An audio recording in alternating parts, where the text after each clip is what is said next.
एक सुटला एक बाद झाला आणि एकटाच पळतोय. ज्या बैलानं अखंड हिंदुस्थानात या ठिकाणी नाव केलं असा बकासूर आणि त्यांच्यासोबत पळतोय. ज्या मालकाचा आज वाढदिवस आहे त्या मालकाचा साई. गाडी क्रमांक 1 चा निकाल. 1 चा निकाल आहे. तास क्रमांक 3 वर धावलेली गाडी नासाहेब प्रसन्न मोहिल शेठ धुमाळ सुसगाव. या गाडीचा 1 नंबरला विजेता बैलगाडी मालकाचं त्यावरती बसलेल्या चालकाचं हार्दिक हार्दिक आणि हार्दिक अभिनंदन. सुंदर अशी गाडी पाहिली. उजवीला पाहिला नाथसाहेब प्रसन्न मोहिल शेठ धुमाळ सुसगाव. संतोष शेठ साळुंके आणि स्वामीसाई सचिन शेठ घरात कडा ओवले यांचा अक्रम हिंद केसरी एकादशम हिंद केसरी बकासूर पाला.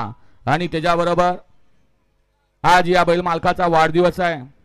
समाजसेवक संतोष शेठ तोडकर ठाणे विठावा यांचा या ठिकाणी 11 साई पाला. साई आणि बकासूर